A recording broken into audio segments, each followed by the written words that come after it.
Solace, a Rainbow Quest AU by FC Princess X, narrated by Enigma Glacier. Part 4. Fear. I slide the final thing I need into my bag and then buckle it shut. I may have over-prepared for this simple visit, but you never knew what would happen. I shake my head tiredly and walk from my kitchen to my front door. I stared at my doorknob for a long minute, my hand hovering over it as if I were afraid of it biting me, then grab it and open my door, letting out a small sigh. Since I had first gone to be alone, I'd noticed my anxiety had gotten worse. It wasn't good that I was afraid of little things now, but it always persisted like a little whispering voice that I could never get rid of. So I let it be.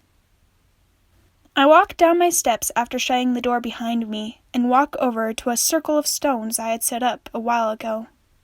The landscape around me was barren of any other people, only existing of rolling hills and short waving grass for miles around. I sigh and pull out a small blue stone from a chain around my neck and take it off, holding it in my hand. I had learned a bit of magic over the years, or at least enough to allow me to traverse dimensions. It was handy for whenever I wanted to visit places, so I didn't complain about how hard it was to learn. I hope he hasn't gone far from where he was last, I mumble softly as I rub my thumb gently over the stone. Carefully, I kneel down to place the stone in the grass in the center of the ring and stretch out my hand, calling up wisps of blue mist from the stone. Closing my eyes, I pictured the last place I left Origin, the last place I was in the Steve realm. I let out a slow breath as the image becomes clearer in my mind and latch onto it. With an almost sickening lurch, the scenery changes around me, and I open up my eyes. However, instead of the grassy meadow I knew, I was in the middle of a pine grove where the sun was setting. I grab the stone up from off the ground and shakily stand up, my stomach feeling off as I gaze around, concerned. This isn't the right place. Where am I? I say shakily as I turn around to gaze at the trees around me. I hesitate for a moment to figure out if I should head back home before I finally made up my mind to just take a walk and admire the forest. If I were to head back now, I doubt I would have this kind of experience for a long time.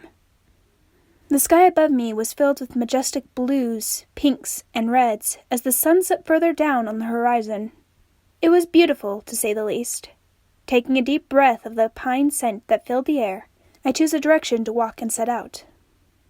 I must have been walking for a while when the trees thinned and transitioned to an oak forest, leaving me filled with a new energy, one that alleviated my fears. I smiled contentedly before I finally took note of the path that was now under my feet. I stopped to glance at the path, looking around me with a replaced feeling of unease. I doubt Origin would have created Steve so quickly, so I let my feet carry me further on the path, my unease mixed with a sense of curiosity. The sky quickly faded from sunset to the first rays of night, so I picked up my pace, not wanting to get caught out at dark in an unfamiliar place. I keep walking for about a mile before I see the soft glow of light ahead of me. Slowing my pace as I got closer, I craned my eyes to see through the darkness that was making the glow. A small torch was held by somebody with a dark cloak over their body, and they held a sword in their hand, looking around cautiously. Every movement froze as I watched the figure look around, shining the torchlight in every direction in view.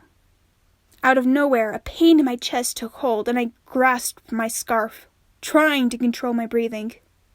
I take a few gasped breaths before I knew something was wrong. I had to get out of there. Fast! In a split second, I dashed out of my hiding place and back towards the path, my boots thudding on the earth beneath me. A shout sounds behind me, but I keep on running, fear fueling my body. The path twists and winds through the forest, slightly making me dizzy as I ran.